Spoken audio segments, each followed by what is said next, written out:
Fog crawls along Whitechapel's cobbles as a gas lamp winks to life. A knife glints in a shadow, and a scream bleeds into the hiss of a street organ and the distant clatter of a cart. By dawn, 5 women lie silent in the gutters of a city that can't hide its fear any longer. The killer has left a mark, not just on 5 bodies, but on every mind that hears the name Jack the Ripper and sees the fog as a mask. Whitechapel, London, 1888. The world you can feel. We are in the East End of London, a place where the river of poverty runs through every alley, and the river of rumor runs faster still. Whitechapel is a neighborhood where the best shutters are drawn at dusk, not because the night needs to be secret, but because the morning's rent is due and the day's work is uncertain. The air is thick with smoke from factory furnaces, coal dust on every sleeve, and the metallic tang of steam from the ever-present clanging of the city's engine.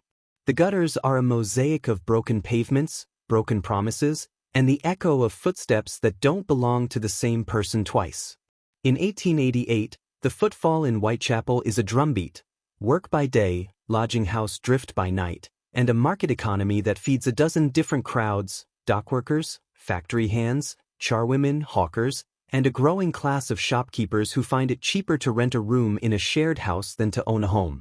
The housing stock is a patchwork quilt of cramped rooms, shared toilets, and stairwells that reek of damp, old boiling water, and unwashed laundry. The heat of a London summer can be stifling. The cold of a fast October night can be merciless. In such an environment, even a whisper can become a weapon, and a rumor can travel farther than a city crier. Economics, not ethics, is the currency of the hour. A woman who can scrub, sew, or entertain a customer can survive, if barely, in a world that values women's labor but not their safety. Many live in lodging houses with names that sound like insults or shelter that feels temporarily safer than the street outside. The East End is a corridor of contrasts: church spires and taverns, well-placed moneyed voices and street-level economies, respectable families and those who live on the edge of respectability. Into this world step 5 women, each with her own story, each with a name now etched into the annals of crime: Mary and Nichols, Annie Chapman, Elizabeth Stride, Catherine Eddowes, and Mary Jane Kelly. They are not abstractions to the reader. They were people with histories, risks, and rituals. They slept in rooms no warmer than a breath of air, took work where it could be found, and moved through the city with a careful blend of cunning and resilience. They could be heard in the whir of a knitting machine, in the clatter of a market stall, in the hum of a shared lodging house, or in the whispered conversations of a late-night drinker who swore he had seen a shadow at the end of a cobbled street. The killer's figure in this story is the shadow that moves through blinds, gaslight, and the spaces between work and hunger. He is not a man who announces himself with a poster or a confession. He is the rumor that the press can't print fast enough, a narrative that grows with every new piece of knowledge or misinterpretation. The violence is intimate and targeted, concentrated in a period between late August and November of 1888, yet the consequences echo through every crime scene photo, every police report, every late-night speculation in a crowded pub on a corner of Whitechapel Road. The city's instinct is to fear the obvious culprit, but the story we tell here asks you to look a little longer at what makes a community vulnerable, what an investigation must ask of a society, and how the shadow, one shadow, can become many if left unexamined. Location, location, location, the geography of fear. Whitechapel is not a single street but a map of narrow lanes that bend toward the river, a maze where a single tenement door opens into a stairwell that could swallow a person whole. The places where the crimes unfold are not just coordinates. They are microcosms of life in 19th-century London, places where the doors are always a little off-kilter, where neighbors trade rumors like small coins, where a visitor's step can be tracked by the soft sounds of a crowd outside and the muffled steps within. The bodies and the background. The 5 canonical victims, Mary and Nichols, Annie Chapman, Elizabeth Stride, Catherine Eddowes, and Mary Jane Kelly, are not just anchors of a crime timeline. They are windows into the kinds of lives that vanish into the city's cracks. Their backgrounds, though varied in detail and circumstance, share a thread. They are women for whom the daily act of simply surviving was a challenge in a society that offered little protection, little respect, and little room to maneuver. Mary and Nichols. Known in life as a working woman, she would have moved through a day of labor, likely domestic service and perhaps some light factory work. By night she navigated the lodging houses and streets of Whitechapel. Her death is the blunt end of a chain. Someone who needed work, a place to sleep, a moment's measure of safety, and for a city that claimed to be a world power, a failure to provide it. Annie Chapman, a charwoman, a cleaner who would scrub, polish, and tidy the rooms that didn't belong to her. The line between respectable labor and precarious living blurred in her world. Annie's life is emblematic of women who carried the weight of hours that rarely translated into security. Elizabeth Stride, an immigrant who had traveled from far away with a dream of steadier work and a settled life. Like many in Whitechapel, she earned what she could in the margins and relied on a network of small, temporary accommodations.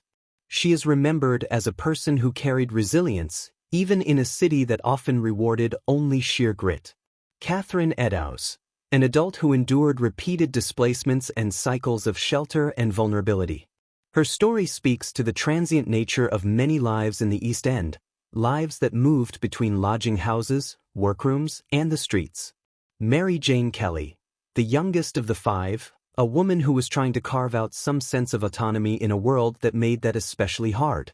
Her life was wrapped in the volatility of the era's social and economic conditions, and her death becomes a sudden, stark punctuation mark on that volatility.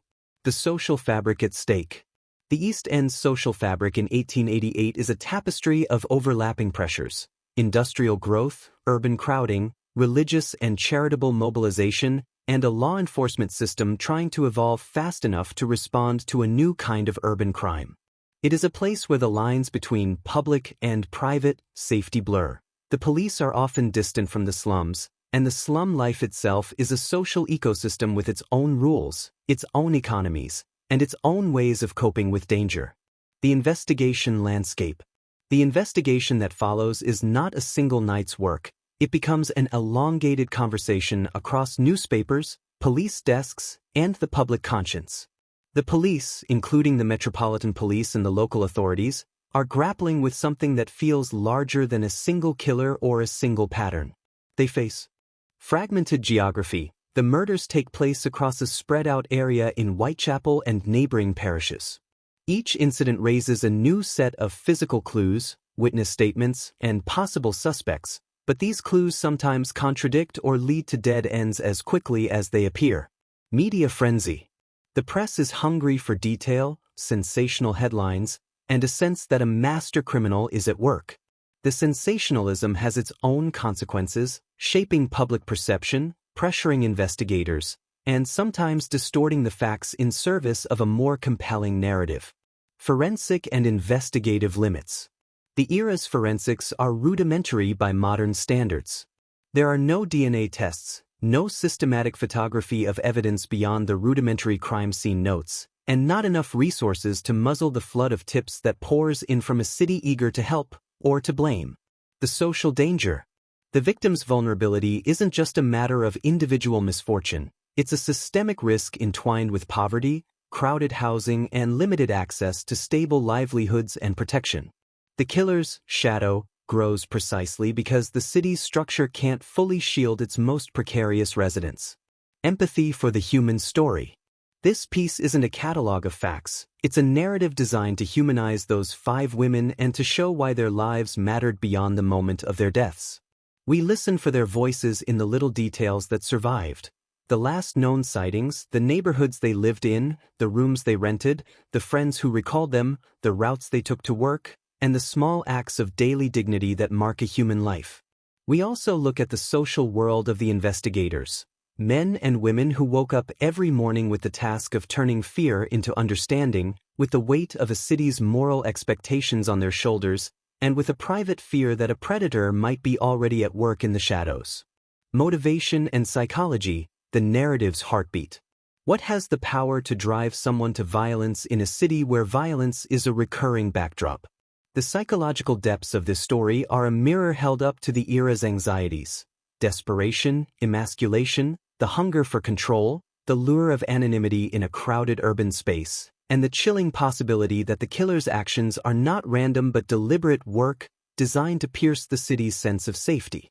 The victims' lives live in the margins of the main narrative, but their stories are the moral center of the piece. They remind us that fear isn't abstract, it's personal.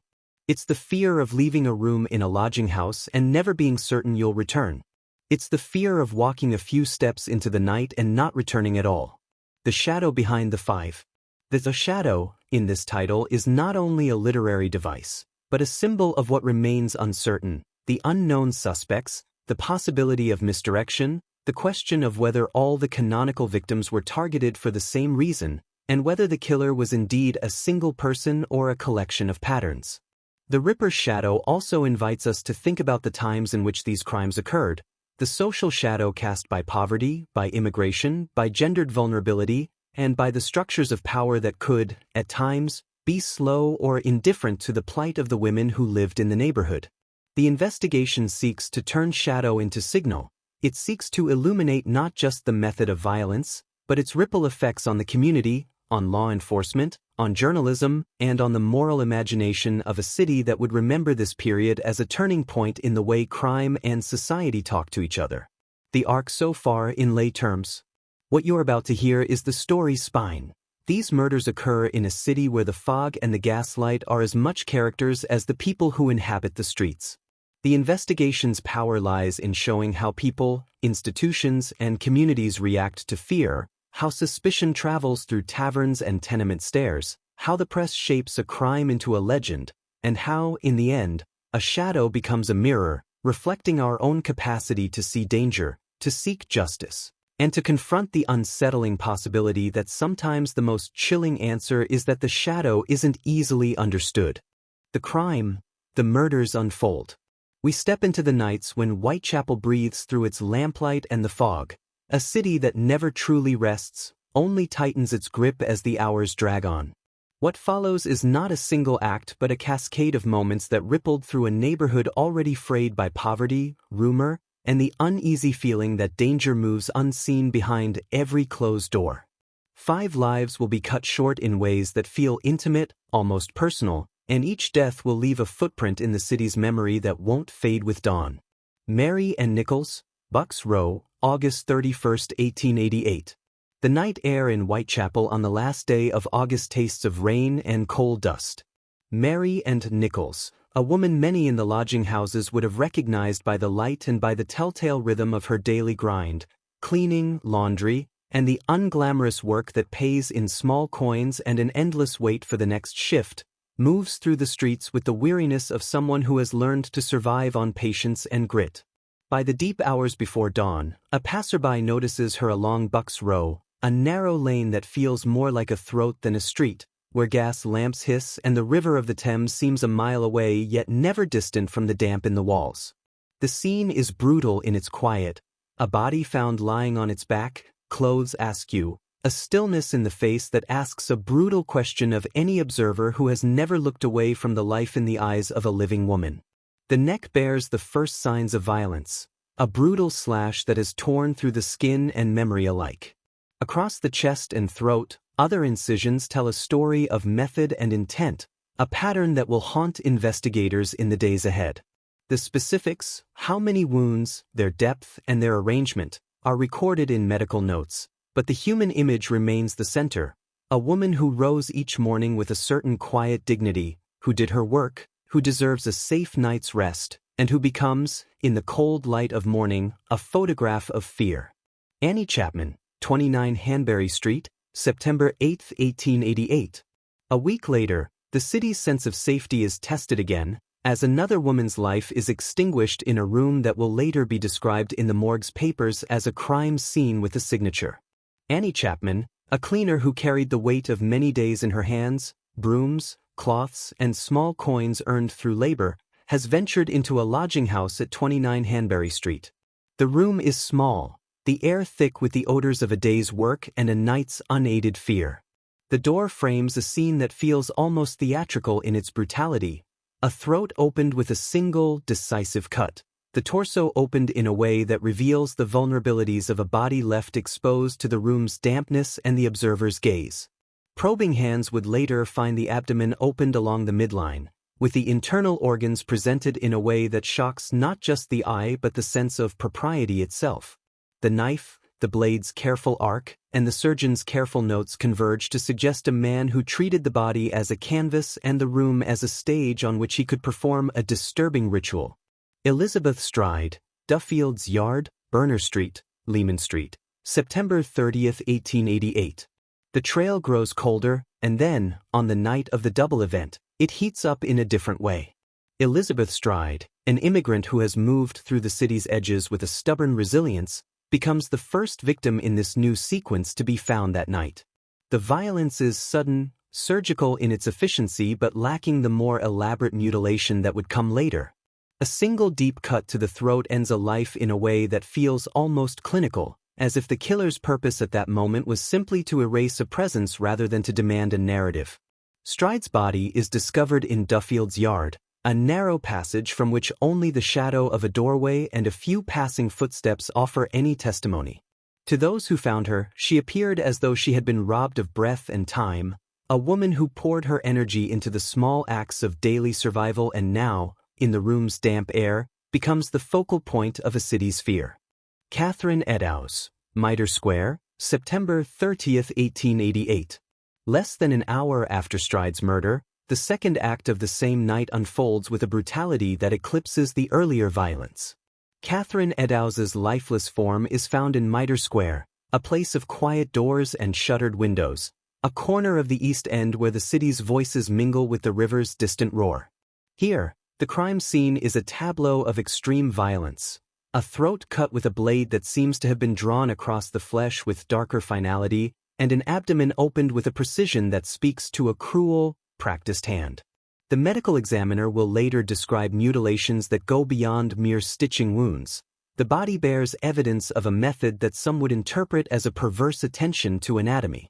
Rumors of an organ removed, an idea that will echo through both sensationalist press and speculative crime writing for years, circulate in the labs and lanes, though the exact truth remains disputed and contested in every additional diary, notebook, and hypothesis. Eddowes's life, its struggles with poverty, its transient shelters, its moments of kindness and fear, drifts into the crime scene as if the city's shadows themselves had stepped forward to witness the moment of her death. Mary Jane Kelly, Miller's Court, November 9, 1888. The final canonical victim is Mary Jane Kelly, whose death is widely regarded as the darkest, most visceral manifestation of the Ripper's violent theater. The room in Miller's Court is a squalid nest of poverty and neglect, the kind of space where a person might seek refuge from the world's harshness, if only for a night. Inside, the body and the room present a tableau that shocks not by one single mark but by the sheer scale of what has happened. A full, brutal disassembly of a body, organs arranged as if the killer sought not just to kill but to reveal the intimate interior of a life. The face bears the traces of fear and exhaustion, the limbs are arranged in a way that defies simple explanation, and the room, filthy, crowded, and saturated with the city's smells, offers a stage for a crime that seems to strip not only privacy but humanity. It is here that the violence culminates, leaving a community that had learned to fear the night to confront the possibility that danger might not only lurk in the shadows but dwell in a room where someone once slept, trusting that the city would keep its guard. The pattern, the psychology, and the questions. What ties these deaths together is not merely the knife or the era's social chaos, but the way each scene seems to echo a signature, a fidelity to a method that feels, to investigators of the day, almost ritual. The throat cuts recur, sometimes paired with abdominal mutilation, sometimes separated by a gap in the night when a different set of circumstances might have allowed a different killer to act, or a different motive to reveal itself. The public vault of fear grows with each discovery, with each silhouette of a figure hurrying away under the gaslight, with the rumors that a professional might be at work, and with the newspaper's hunger to describe a villain who leaves his mark like a brand on the city's memory. The investigation landscape that follows. In the wake of each discovery, the police and the public carom between two poles, a relentless search for a rational explanation and a willingness to flirt with the sensational. Paper headlines spin the story toward a single, compelling image, an archcriminal who moves unseen among the poor and the desperate, a man who can't be caught because he is part of the night itself. The investigators carry the weight of a city's fear. They are asked to solve a crime that seems to outpace the tools they have: no reliable fingerprints, no DNA, no reliable way to map a suspect's movements through such a crowded, rotting labyrinth of lodging houses, markets, docks, and alleys. The public's memory becomes a living archive of rumors, testimonies, and half-remembered sightings, and every new clue is weighed against the city's moral compass. What does it mean for a society to fail to protect its most vulnerable members? And who do we become when fear pushes us toward hasty conclusions? Red herrings, leads, and the sense of an elusive shadow. As the murders pile up, so do the theories. Leather apron, the early moniker for an unknown tailor or figure seen near one of the crime scenes, becomes a symbol of the crowd's need to identify a male suspect who can be named and charged. The press seizes on every whispered accusation, and the city's suspicion of outsiders, foreigners, immigrants, the poor, brings its own moral hazard, the risk that fear skews perception and turns the killer into a caricature rather than a person. The once promising thread that a particular physician from the city's fringes might have knowledge of anatomy leads nowhere, while the name of a Polish immigrant, Aaron Kosminski, is propelled into the public imagination and then into the archives as a controversial suspect whose guilt is never proven in the era's courts. Other names, Drut, Ostrog, and a handful of others, float through the papers and the whispers of informants, each promising a different narrative about motive, opportunity, and opportunity's failure. The red herrings bury themselves in the city's architecture: a misfiled report, a misread witness statement, a rumor that grows with each retelling, and a new face in a crowd who might have seen something, anything, that could connect several disparate scenes into a coherent whole. The investigator's emotional arc. Behind the crime scenes lies a cast of investigators wrestling with fear, professional pride, and moral duty. For them, the murders aren't only a procedural problem, they're a crisis of the city's soul. Each response to a new scene is a test of nerves: the decision to lock down a street to preserve a scene, the restraint required to avoid leaping to conclusions, the moral weight of potentially accusing a neighbor or a stranger when the evidence remains ambiguous. Some officers carry their own stories of hardship and loss into the job. Their humanity becomes part of how the case is understood, the weight of knowing that their own wives, sisters, mothers, and friends could walk Whitechapel's lanes into the night and face similar dangers. The public, too, is not just a backdrop but a character, a chorus of voices that live in the pubs, the lodging houses, the market stalls, and the back alley doors, a chorus that demands action, but also seeks to understand the fear that is tearing at the city's social fabric. The emotional pulse of the community. This isn't a tale of abstract statistics, it's a chronicle of fear and resilience.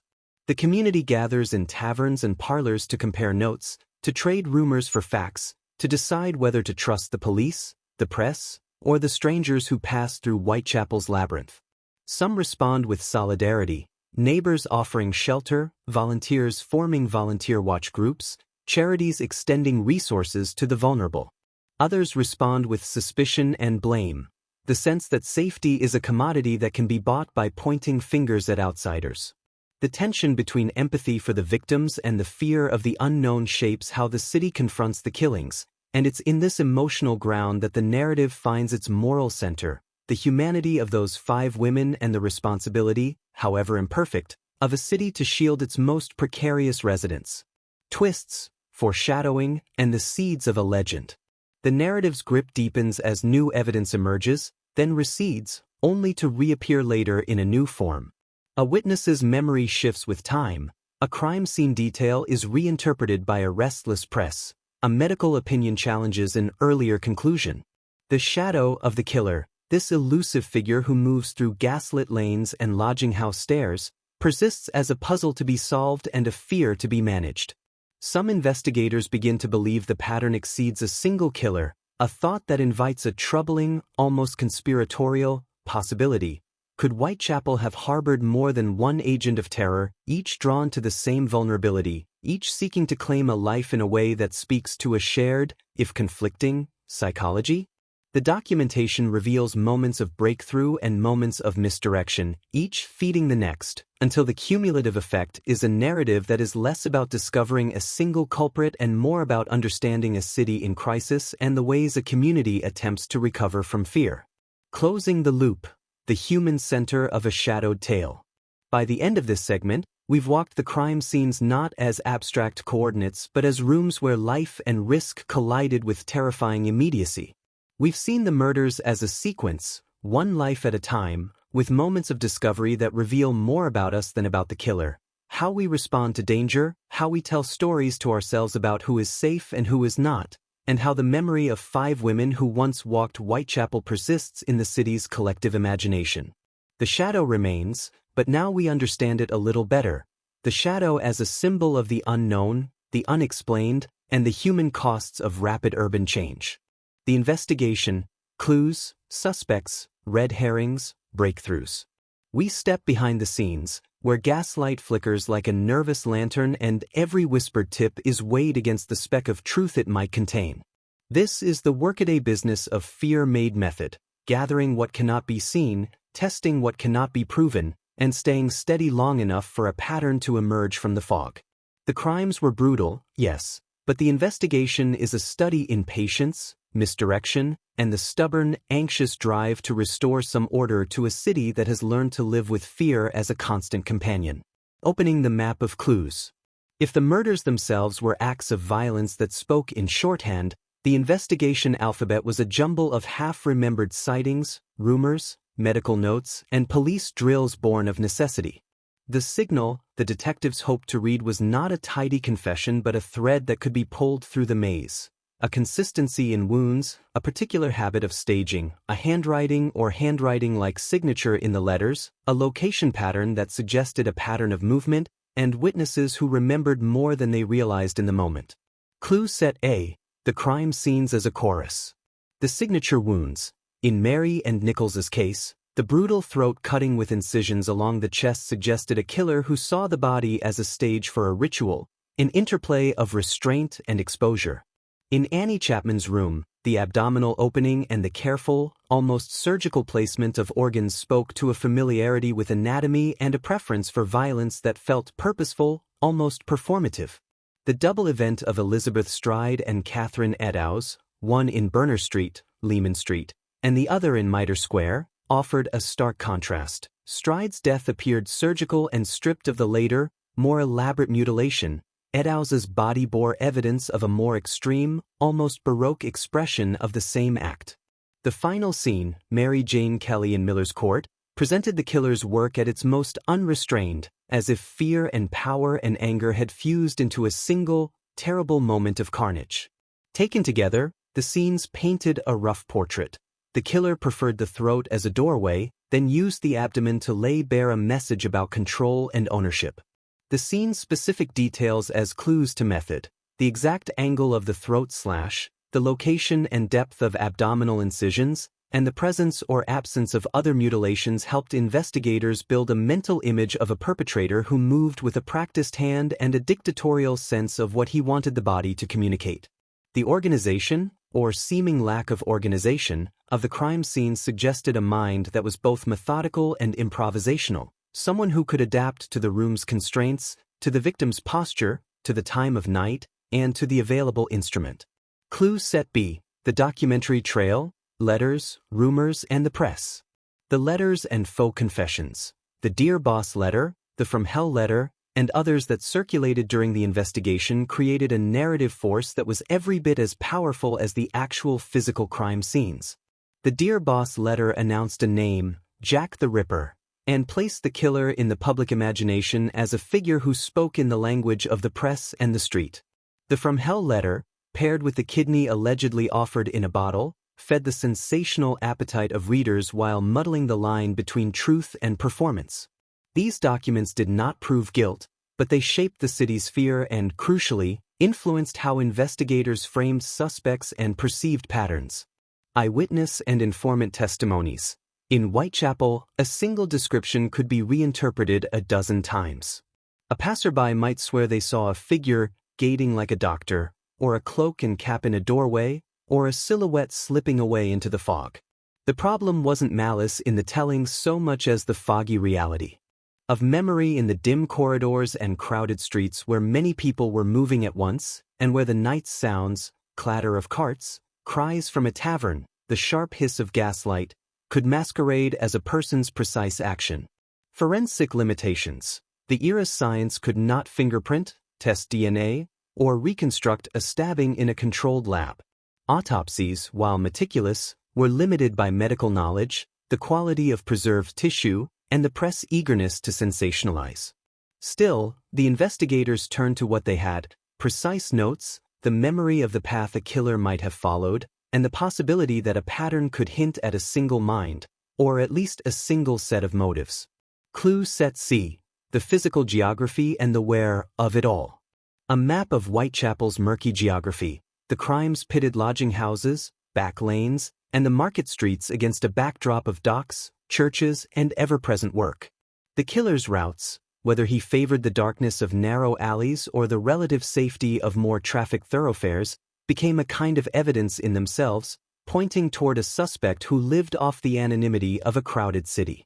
The pattern of targets: 5 women, 5 lives, 5 rooms, 5 corners of a neighborhood that was always busy and never safe. The victim's shared vulnerability: explicitly female, likely poor, often with unstable lodging. But the investigation insisted on the idea that their killer had a motive that could be grouped, tested, and perhaps exploited if a bold enough theory could be proven. The suspects: portraits from the era's files. The city's gossip mill, the police files, and McNaughton's memoranda produced a slate of names that would come to define the era's most discussed suspects. In a sense, the investigation's challenge was to test a population of possibilities against a single, frightening possibility: that the killer was a single, identifiable man, moving through the city's underbelly with a degree of knowledge and intent that no one could openly explain. Leather Apron, John Pizer, a Whitechapel cobbler, the early suspect, initially pinned by the press and local witnesses due to proximity to a murder scene and a perceived ability with a blade. A man of modest means and a stark, recognizable profile in the neighborhood, Pizer had an alibi that checked out under scrutiny, and the case against him dissolved as quickly as the city's rumors intensified. Leather Apron stands as a reminder that fear often chooses a scapegoat who is visible, plausible, and vulnerable to suspicion. Montague Druitt, a name that appears in the royal court's records only after the fact, placed there by later investigators who believe Druitt's suicide in December 1888 and his mental state might link him to the killings. Druitt's inclusion in official lists came with the caveat that there was never direct, conclusive evidence tying him to the Whitechapel murders. The Druitt thread represents the investigators' need to close the circle by connecting a personal tragedy to a public monstrous conflict, even when the connection is tenuous. Michael Ostrog, a Russian-born felon with a history of violence and deception who resided in London during the period. Ostrog's notoriety as a suspect rests more on his known predilections and criminal profile than on any direct link to the murders. In the city's fevered imagination, Ostrog's presence became a badge of the foreign inmate, suspect, a pattern that reveals how fear of the unfamiliar can shape the search for a culprit. Aaron Kosminski, a Polish immigrant and a known resident at the time of the murders, Kosminski was identified by some police memoranda and later associations as a prime suspect for the killer. The claim rests on the pole of mental instability and proximity to scenes. The strength of the connection remains contested, and the evidence is debated by historians.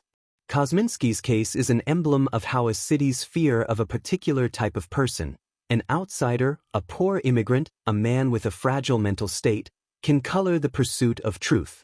Francis Tumblety, an American quack doctor who lived in London during this period and who expressed a fixation with female anatomy.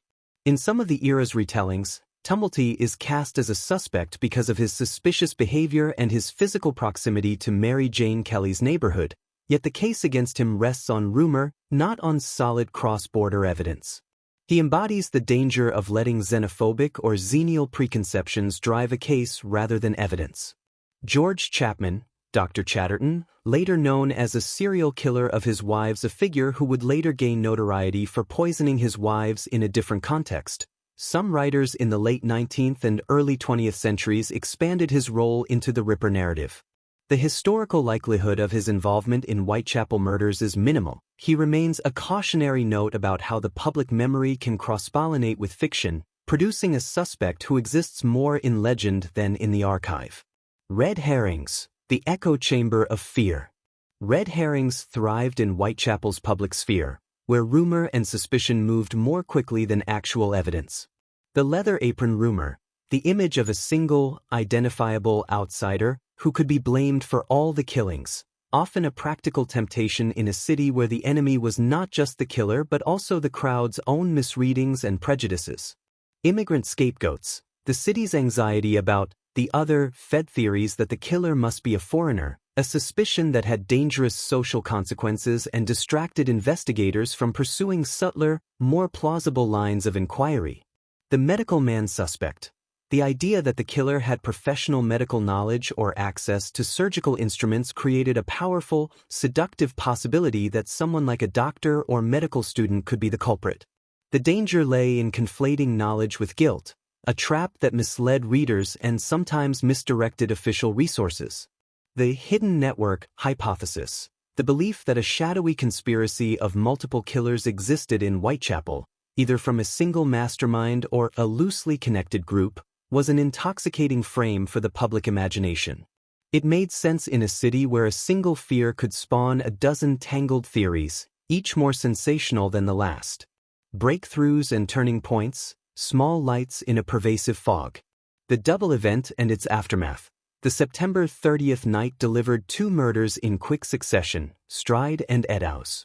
The contrast between the two scenes offered a diagnostic window. One victim died quickly and with more clinical precision, the other's body showed signs of a more ritualized approach. The police, reading the events side by side, began to see a pattern that suggested not a single crash of random brutality but a mind testing the boundaries of time, place, and control. The From Hell and its aftermath. The letter and the kidney offered a chilling, almost documentary proof that the killer understood the power of spectacle. Even as the documents were dismissed or questioned by many scholars, for investigators they represented a new wave of evidence, an acknowledgement that the case was dynamic, feeding on not only physical bodies but also cultural narratives. The From the Desk technique. Investigators hardened their approach to witness statements, realizing that memory could be both a tool and a trap.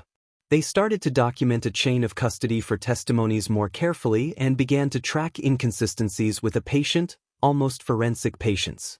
The pattern hypothesis gains traction. Slow burn. Some senior investigators, including Aberline and Monroe, began to test the idea that multiple factors, mental state, social vulnerability, opportunity, and a set of learned behaviors, could produce a pattern that resembled a single killer's signature. It was a dangerous hypothesis, risking the loss of the single culprit narrative that had dominated the press and public imagination, but it reflected a growing sophistication in law enforcement thinking, a willingness to entertain complexity rather than to settle for a clean, satisfying conclusion. The emotional and human dimension of the hunt. The investigators' inner lives. The men and women in the police service who handled the Whitechapel murders carried the weight of public fear in their buildings, along their routes, and into their homes. Some faced moral distress when a witness's account suggested a neighbor might be involved. Others felt the push-pull of professional duty and personal fear, balancing the urge to publish a sensational lead with the necessity of preserving an investigation's integrity. The public's reaction. The city's reaction to each new scene reflected its social fabric. Some neighbors offered shelter when a rumor of danger spread, others blamed the city's authorities or the outsiders, a pattern that reveals how fear can sharpen social divides when a killer remains unseen. The victims, repeatedly. In the retelling, the 5 women become not mere entries in a ledger but people with histories, daily routines, and, most importantly, the right to safety. The investigation's moral center remains their dignity and the city's obligation to do more than chase a ghost. Twists and recalibrations, keeping the shadow honest. As the months wore on, the story refused to settle into a single, definitive culprit.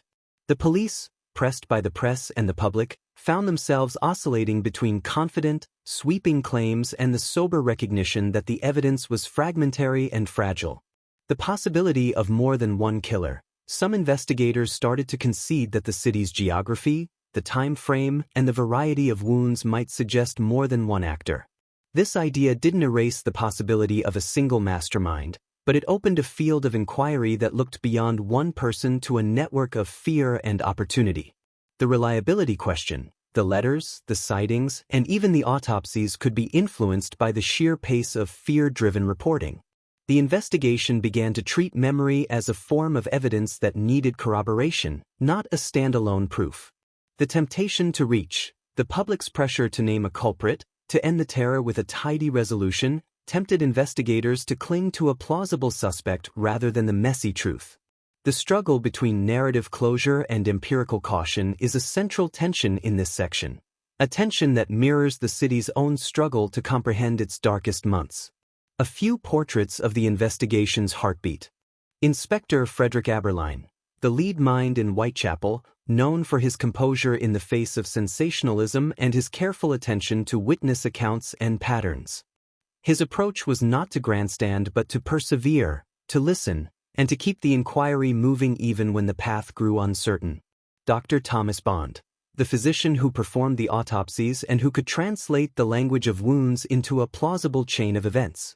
Bond's perspective linked medical knowledge to investigative inference, allowing the police to place the crime's violence into a broader forensic context, even if the forensic science of the era could not produce the conclusive proof modern readers expect. James Monroe and Melville Macnaghten, the administrative brains behind the inquiry, whose memoranda and policy decisions shaped how suspects were pursued, how accusations were framed, and how much risk the force was willing to take in chasing a theory that might or might not be right. Their voices are the institutional heartbeat of the period, explaining why some leads were pursued with relentless energy and others were dismissed with caution. What the investigation, in its own terms, is trying to prove. That fear is a driver of perception, and that the city's response to fear can distort the truth as much as it clarifies it. That a single killer's signature is not necessarily a single mind's project. It could reflect a specific context, poverty, opportunity, tools, and a desire to imprint violence on a city's memory. That a city's institutions, police, media, and the public are not adversaries but partners in the long, slow work of understanding a haunting moment and learning from it, even when the truth remains stubbornly elusive. The community, the media, and the aftermath. The city didn't stop moving after the clamor of the murders faded from the headlines. It reframed itself around fear and around the stubborn human impulse to protect what's fragile, home, kin, and the everyday rituals that keep a neighborhood standing. This chapter looks at what fear did to Whitechapel from the ground up, how neighbors organized, how the press weaponized fear, and how the memory of the killings lingered long after the bodies stopped turning up. The community's response, fear into vigil, vigilance into memory. The Whitechapel Vigilance Committee emerges as a practical, almost stubborn act of solidarity. Ordinary residents, shopkeepers, lodging housekeepers, drivers, and laborers band together to walk the streets at night, to swap notes on strangers, and to close doors with a sense of collective responsibility. It's not heroism so much as communal friction against fear, a readiness to act when the city's machinery feels slow or insufficient. Lodging houses become microcosms of fear and resilience. Landlords and caretakers implement stricter checks, better lighting, and more careful room assignments. In some ways, these small operational changes save lives by limiting opportunities for a predatory intruder. In others, they tighten the city's grip on who can move through Whitechapel and who cannot. The social fabric improvises new routines. Taverns, markets, and parlor rooms turn into informal briefing hubs where whispers are weighed against receipts, where a shared coffee becomes a briefing session, and where moral support travels as fast as rumors. People begin speaking in a register of caution: keep your doors bolted, don't walk alone, don't trust the night's hum. Empathy for the victims sharpens into a broader ethic of safety. 5 women, once simply faces in a ledger, become neighbors in memory. Their stories surface again in conversations about housing, wages, and social protection.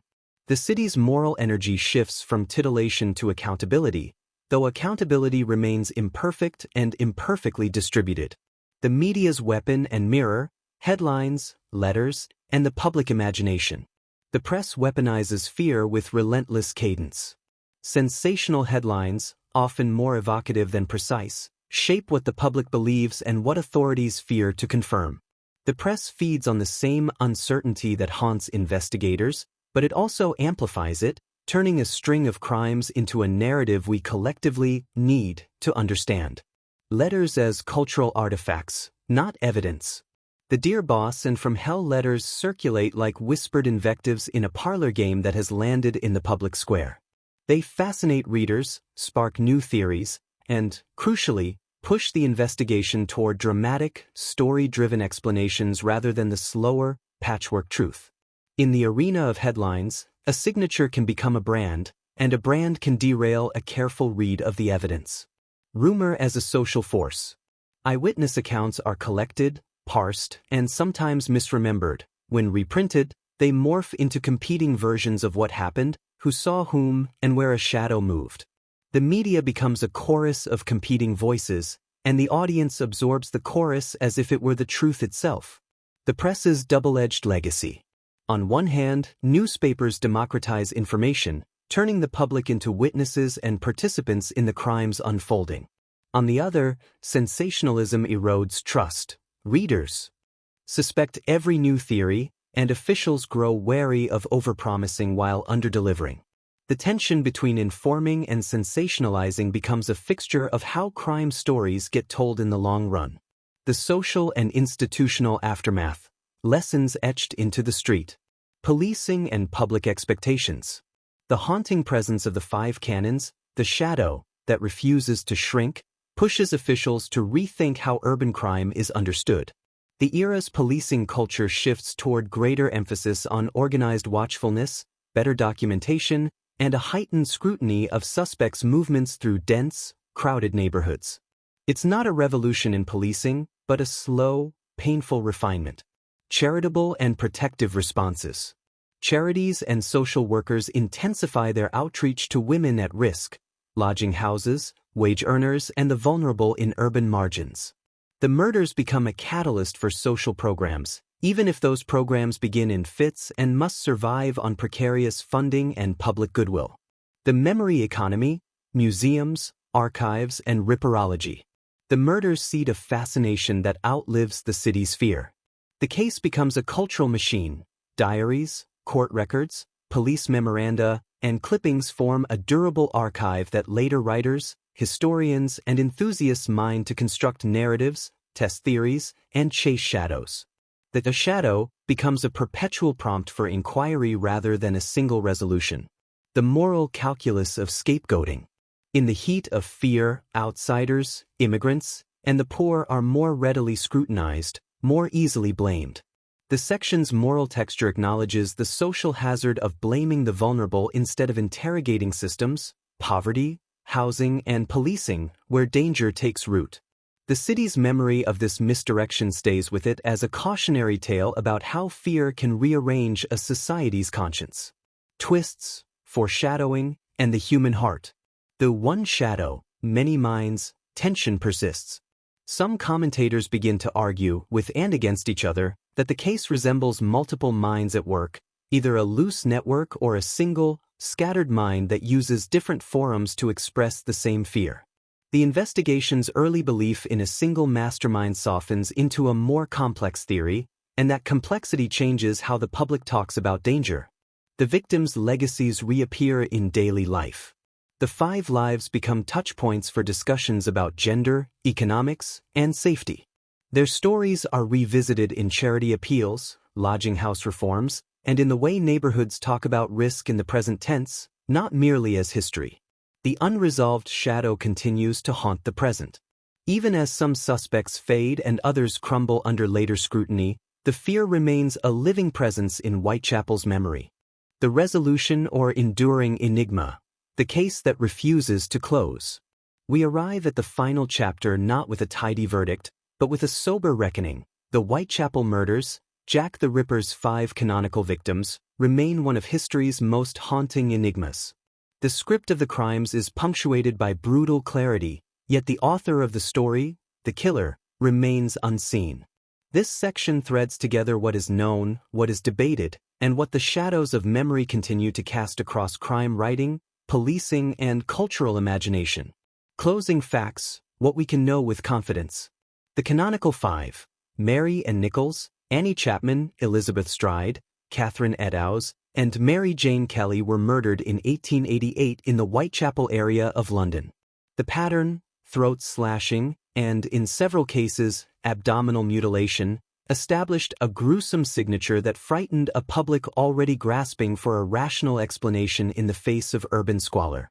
No proven, criminal conviction for the murders themselves. Despite decades of investigations, memoranda, and popular speculation, no one was convicted of the Whitechapel murders for the killings themselves. The police's most documented contemporaries, and later historians, identified plausible suspects, but none produced the required bridge from circumstantial to conclusive evidence. Forensic and documentary limits. The era lacked modern DNA, reliable fingerprinting on soft tissue, and the comprehensive data trails we expect today. Autopsies and case notes were meticulous for their time, but they could not prove guilt beyond reasonable doubt in the absence of a conclusive link between a suspect and all 5 victims. The media, the public, and the crown of belief, newspapers, public curiosity, and sensational accounts amplified the legend while sometimes blurring the line between evidence and narrative. The result is a culture in which the killer became a symbol, an idea more than a man's name, a shadow more than a person. Enduring enigma. Why the case remains a cultural phenomenon. The ghost suspect as enduring motif. The unsolved status invites an active imagination. The shadow persists not only as a potential suspect, but as a narrative device that helps explain why fear can outlive a crime and why communities cling to questions rather than comfortable conclusions. Multiple minds versus a single mastermind. A long-running debate persists about whether the Whitechapel killings were the work of one person or a confluence of motives, moments, and perhaps copycat impulses. Some researchers argue for a single psychological core, others point to a broader social matrix, poverty, urban density, and the era's gaps in policing and culture that could produce a cluster of similar murders without a single author. The lesson of ripperology. The case catalyzed a field, ripperology, that blends archival research, amateur sleuthing, and cultural analysis. It showed that a crime story can become a lens on societal flaws, the protection of vulnerable women, the reach and limits of police power, and the media's responsibility to distinguish rumor from fact. Policy and memory. While policing techniques evolved, the legacy lies in how the city, the nation, and the world talk about danger in the margins of urban life. The murders pressured reforms in policing, documentation, and public communication. They also seeded a popular imagination that continues to shape how we perceive unseen threats in crowded spaces. Emotional core. Victims, investigators, and the community. The victims as living traces. The composites introduced in our opening section are anchors for empathy. They remind us that 5 women, each with a life, a routine, a network of contacts, were erased in a way that reveals society's blind spots about gender, poverty, and safety. Their stories, though reconstructed, are meant to evoke the humanity behind the crime. Investigators as reluctant catalysts of memory, the men and women who chased leads, weighed conflicting statements, and confronted the limits of the era's science bear a quiet witness to the professional and moral toll of a long-running mystery. Their perseverance, cautious, methodical, sometimes frustrated, became a blueprint for how modern investigators approach cases with incomplete information. The community's stance. Whitechapel and the broader city learned to live with a fear that was rational, then irrational, then a memory that shapes how a city defines safety. The fear gave way to cautious resilience, better street lighting, stronger window locks, community watchfulness, and a cultural commitment to remember without sensationalizing. Twists and turns. The engines that keep the story alive. The evidence remains fragmentary. A single hallmark in the crime scenes does not automatically translate to a single culprit. The patchwork of testimonies, autopsy notes, and contemporary letters created a narrative capable of infinite recalibration. The role of external theories. Over the decades, writers, journalists, and enthusiasts offered competing portraits of the killer, sometimes credible, sometimes speculative, often sensational. This plurality of voices continues to fuel debate, reminding us that truth in historical crime can be a mosaic rather than a monolith. The ethical turn in storytelling. A mature true crime narrative acknowledges uncertainty as part of the truth. The value lies not only in identifying a culprit but in examining how a society responds to fear, how it guards vulnerable populations, and how it preserves memory with dignity. The ending, closure through transformation, not confession. The case as a catalyst for reform. Though no definitive confession closed the case, the murders catalyzed improvements in policing techniques, crime scene documentation, and public communication about danger. The narrative ends with a transformation in how the city and the nation think about safety, policies shaped by the need to prevent, respond, and remember more thoughtfully. The ethical closure. The most responsible ending honors the victims and acknowledges the limits of certainty. It emphasizes the humanity of the 5 women, the courage of the investigators, and the ongoing obligation to protect those in the city's shadows. The final reflection. What this story asks of you, the listener. Hold memory with responsibility, respect the victims and their families, distinguish interpretation from fact, recognize that memory can drive policy as well as curiosity. Cherish intelligent skepticism. The most valuable truth in historical crime often arrives not in a courtroom verdict but in the careful weighing of sources, context, and competing interpretations. Remember the impact on discourse. The Whitechapel murders remind us that crime stories can catalyze social change, reframe public discourse, and inspire a more nuanced approach to justice and safety.